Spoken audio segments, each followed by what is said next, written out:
What is going on, everyone? This is Sunbrother2 here, and I'm bringing you guys some new Pokemon Sun and Moon information. Now, I do apologize for the way that my voice sounds, and if it just sounds absolutely like crap, it's because I am sick, and that sucks because I never get sick, but when I do get sick, everything hurts, and I go down for a long time, so I'm really sorry about that, but I figured that with all the leaks that were coming through, that I would wait for the official trailers to actually come out and actually be 100% legitimized before I try to make a video. And lo and behold, I wake up this morning, look at my phone, go to the bathroom, come back, and Pokemon decides to post the trailers. So we have 3 new Pokemon and 3 new Alolan Pokemon to go through.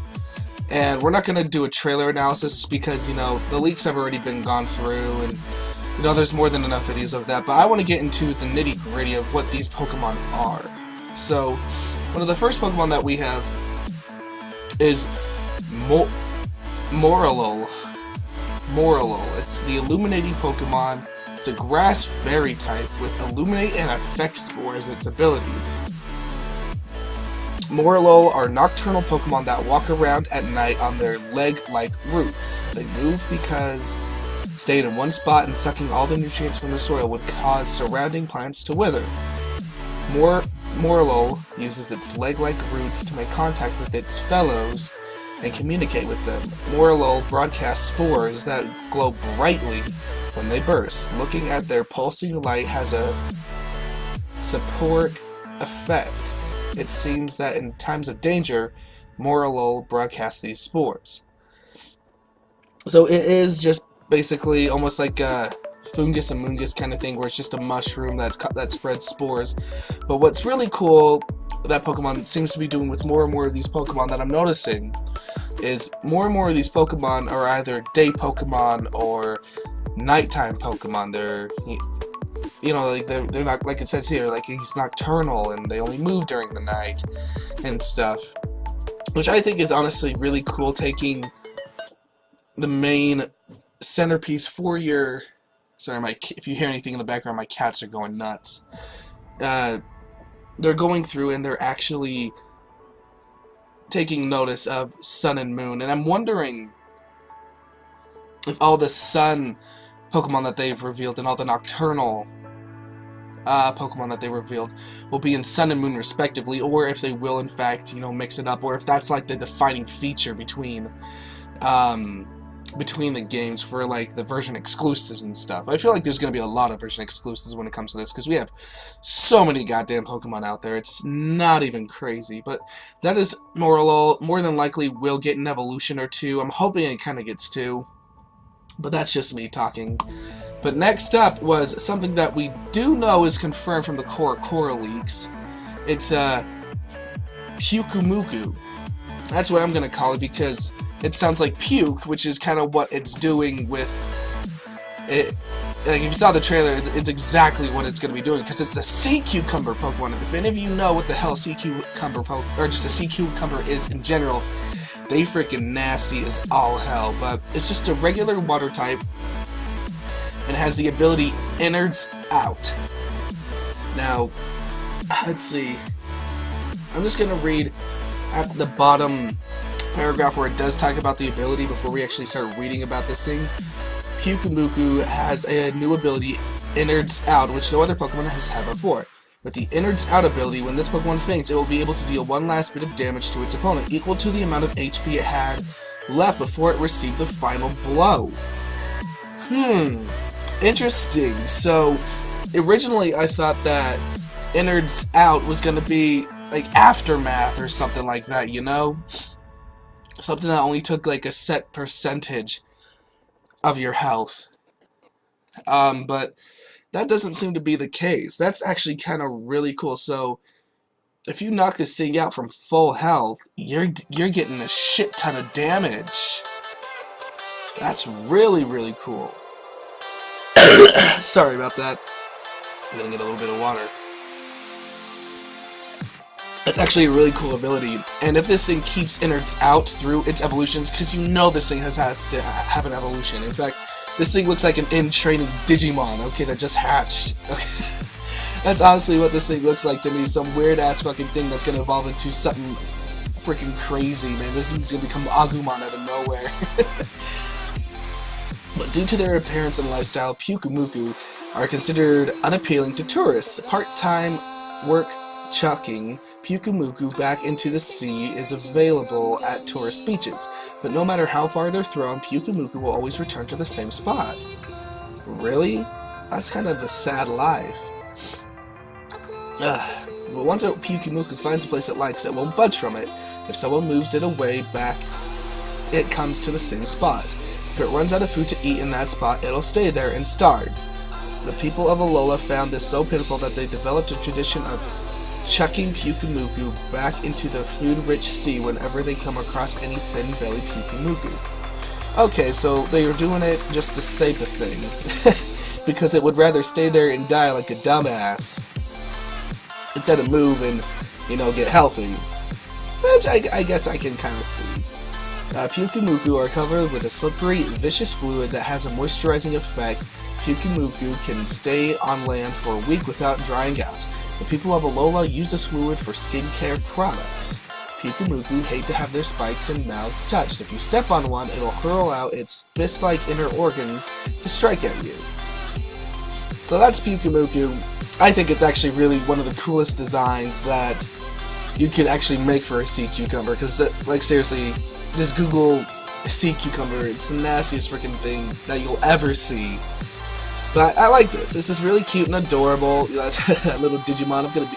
Hopefully, you know, we get Greymon for its final evolution, or, you know, War Greymon.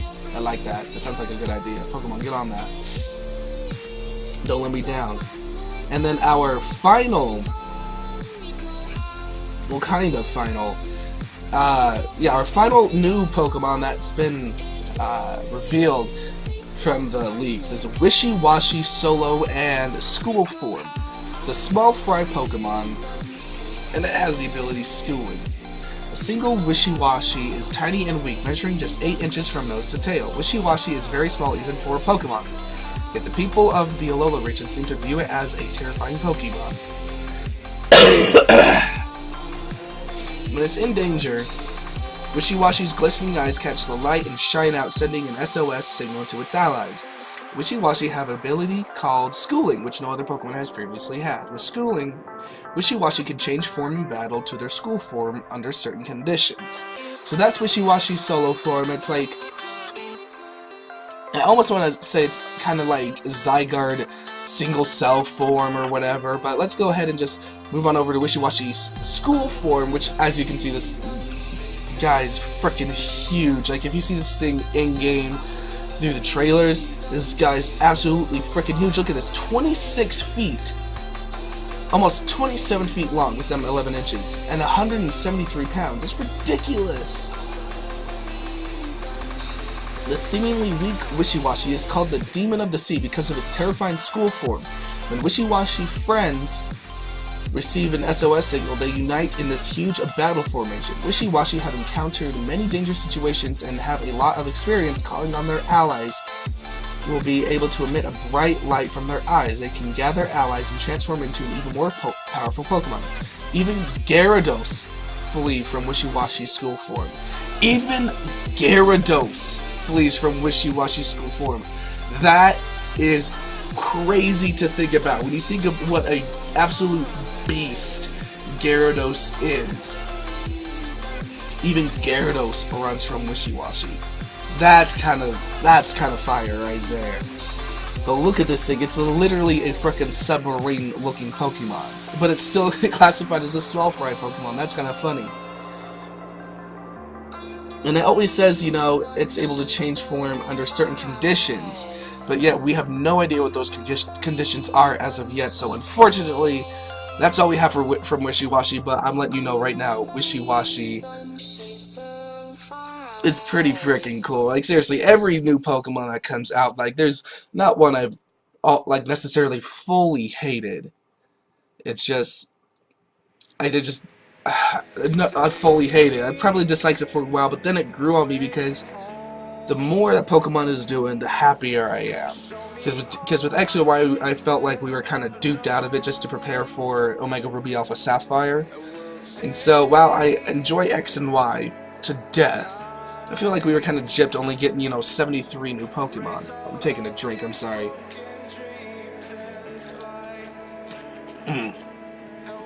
But those are the new Pokemon that were revealed in the trailer. Now we are moving on to the new Alolan Pokemon. We first have what everyone thought to be canon after reading some of the Island Trial Master stuff. We have Alolan Marowak, the Bone Keeper Pokemon, who is now a Fire Ghost type with Cursed Body and Lightning Rod. Which, honestly, if it has Lightning Rod, people have been talking about this. If it has Lightning Rod, it means it's immune to Electric type moves already. So it keeps out from being a ground type. It's immune to being burned, and it's immune to all normal and fighting type moves. This thing's an absolute beast. Can't be paralyzed, can't be burned. Normal and fighting type moves don't do anything. This thing is legit a like a lower tier Wonder Card Pokemon, which is really cool. But let's see. The Marowak in the Alola region takes bones and lights both ends on fire by rubbing them against their forehead. So that's why it has the cinder marks there. Interesting. Then they spin the bones around. Marowak's rarity and its fearsome appearance when it dances with its bone led the people of Alola to dub it a conjurer and regard it with fear. There are many grass-type Pokemon, Marowak's natural enemies in the Alola region. This makes Alola a harsh environment for Cubone and Marowak. As a result, they live in a close union with their partners. It is said that their great care for their partners allowed them to gain something like a sixth sense and resulted in their changed form. The Alolan Marowak proves skilled at an attack in which it waves its bone and releases a ball of flame. The fireballs are not that powerful, but they tirelessly pursue their foe. That's kind of legit. Now, something that you guys will not see here, but if you go and watch the Japanese trailer, and I refuse to put the Japanese trailer in my videos because Pokemon automatically takes them down, but go watch the Japanese trailer and you'll see that it shows regular Cubone evolving before they show Alolan Marowak, which is something we did not see in the American trailer.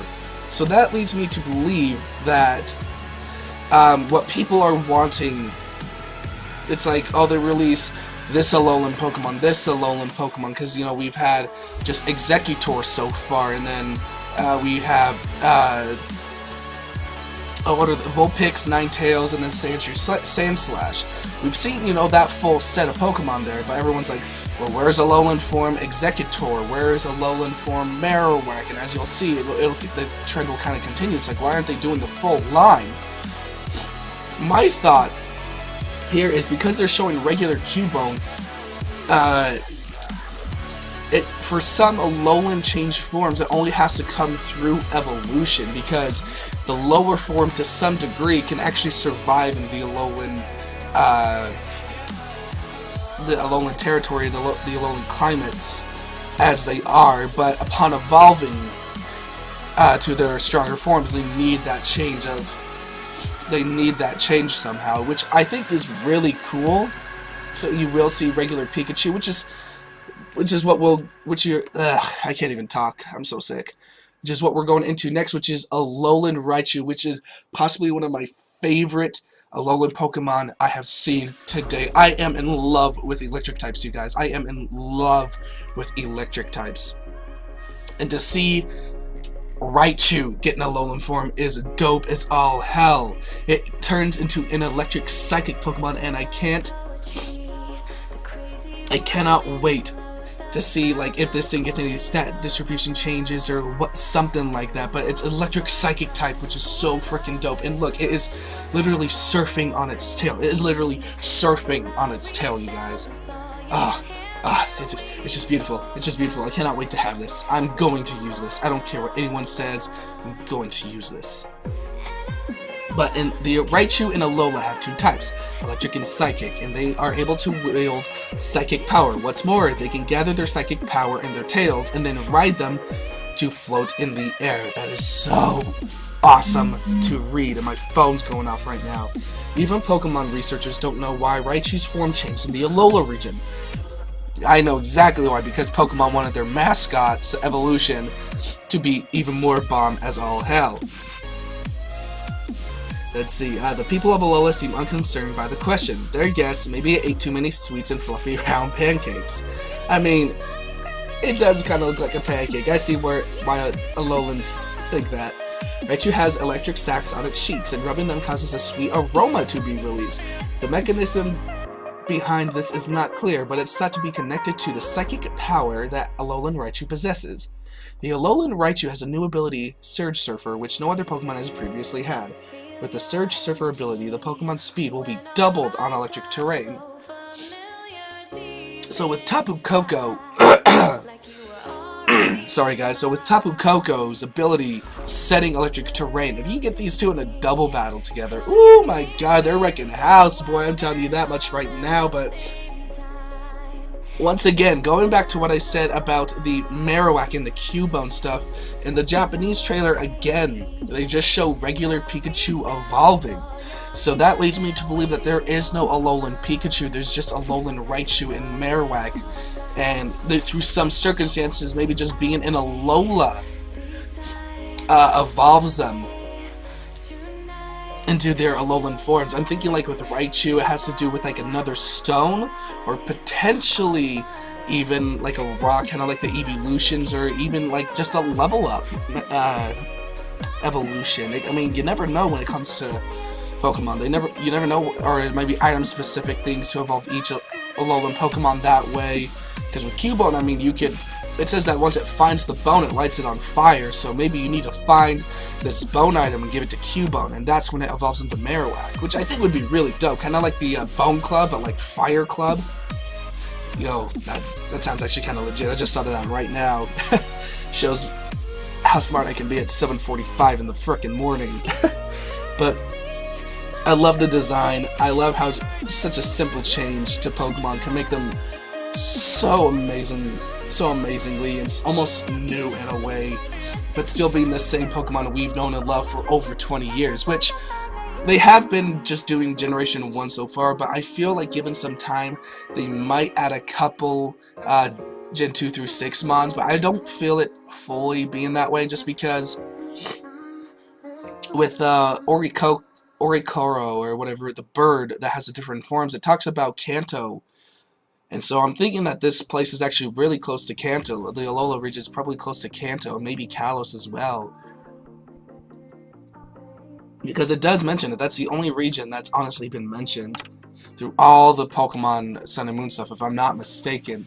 But that's Alolan Raichu, possibly a new favorite Pokemon of mine, and I can't wait to use it. Like, seriously, look how cute he is, man. He's literally surfing on his tail.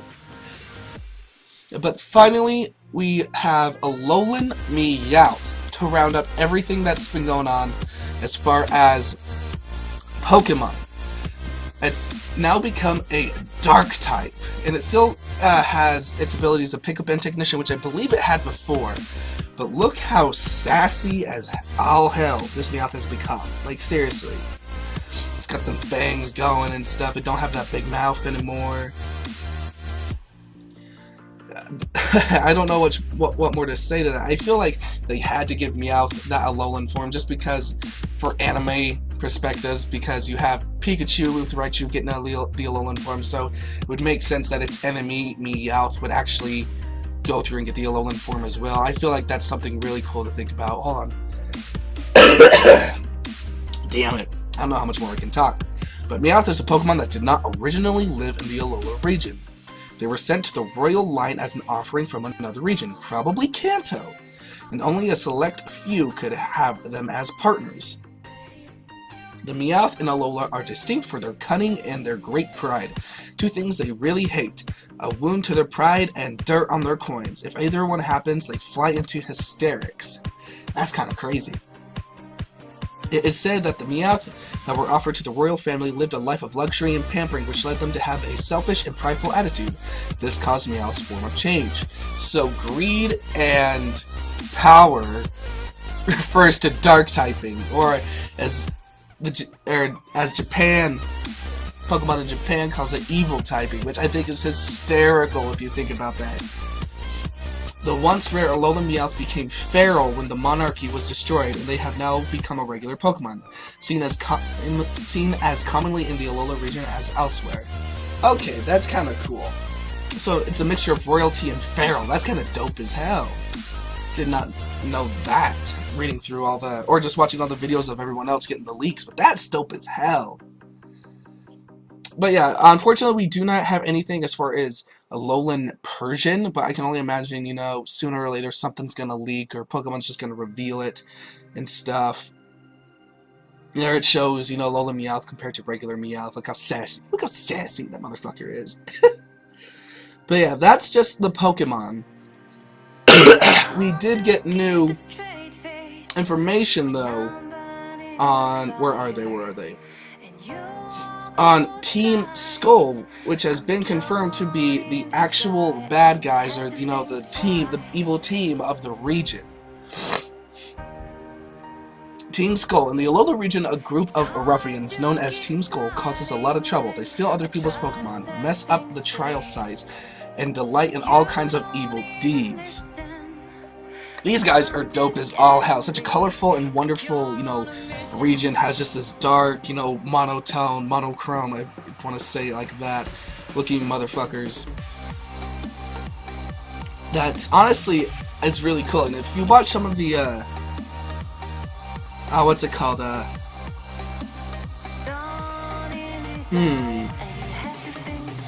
yeah, I was just had a brain fart there for a second, because it's like, I wanted to talk about something, but it's going to be talked about here when we read about the boss Guzma.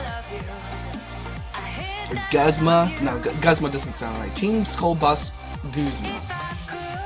Guzma is the boss of Team Skull, who holds these ruffians together. Guzma pours on the attacks, battling without mercy. He certainly does seem strong, but he claims to be one of those who never could become captain. Captains, wow, my boys. He seems to have a bone, because it's a skull, to pick with Professor Queequeg as well. Maybe they're brothers, you never know. That would be kind of dope as hell. But yeah, we have Skullboss Guzma, which honestly, his design's actually kind of legit. He's kind of like all slumped down, he's got the saggy pants going for him. And honestly, if they ever come out with that necklace, I am buying that, because that would be something awesome to wear. Then we also have Team Skull admin Plumeria. It's considered the big sister of Team Skull. She's a tough lady who keeps Team Skull in line and working together, in the same way a strict older sister would. She seems to care for the grunts who are below her in the pecking order, and she's not one to let it go if someone's giving them a walloping. So looking at her design, you know, she looks pretty serious. She actually looks a little bit stronger than Guzma. Like my thoughts for this is it's gonna be like a kind of Gen 5 thing where the person under the leader's actually the leader, or it's like actually the stronger one of the two. And I just get that vibe from her, just looking at her and just like knowing that she is the big sister. It's like, oh, she really runs Sing, you know, when Guzma's not there, or when behind closed doors Plumeria is really the one that runs it. But dude, she's pretty legit, man. She got that tattoo on her belly and stuff, man. I mean, I went through a phase like that in high school, middle school, high school. I ain't gonna lie. I probably have some clothes left over I could throw on, meet up with her. I'll stop. I'm sorry. Team Skull Grunts. Both male and female Team Skull Grunts wear matching black skull tanks, and these uniforms aren't even provided for them. All Grunts have to buy their own. So, look, it just seems that Team Skull is just, honestly, just a gang that started for butthurt individuals that couldn't make, who actually couldn't finish any trials. The island trials, or what's it called, or couldn't become captains. Hold on, I'm moving this over here. Okay, just double checking something. So, that is honestly all the information that we have gotten as far as the official trailer that's been released by Pokemon. The new Pokemon are legit. The Alolan Pokemon are badass. I can't wait for more. Like, I really can't. I want this game now. It says available for pre-order. I've been pre-ordered. This shit has been pre-ordered for months now, because I honestly cannot wait for these games. Because Pokemon is doing this so right this time around and showing us so many new things, so many old things. You know, throwing back to Gen 1ers with the Alolan forms, and I just feel like, I don't know, just like, I know I'm gonna be playing through the whole game in like 2 days once I go to pick up these games, because I'm getting both. But seriously, I say this every single time, I cannot wait for these games. I cannot wait. I want these games now so bad, but I have to be patient, damn it. I have to be patient, and I hope that Pokemon, at the end of the day, or at the end of all the waiting, you still have some frickin' secrets lying around for us to explore, and I hope you just don't give all your secrets out. That's the only thing I hope. But yeah, that's gonna be it for all the Pokemon Sun and Moon information that was revealed in the trailers today, you guys. If you have enjoyed me rambling for the past 30 minutes, go ahead and leave a like and a comment down below. Let me know what Pokemon you guys would like to see be Alolanized or have an Alolan form. Me personally, I hope the potential leaks of Alolan Arcanine are legit, because Arcanine's one of my favorite Pokemon of all time, and if he gets an Alolan form, I'll freak and I'll never use another Pokemon again. But yeah, if you are also new here, please subscribe. I try to make Pokemon content as much as I can, but between school and just real life, you know, I do get behind, but I do promise I try to put out the best content I can when I do make videos. And so if you feel like you'd like to subscribe, please do. It would mean so much to me. But with that, I'm going to get up out of here. Thank you guys so much for watching. My name is ServantBrother2, and I'll see you in the next video.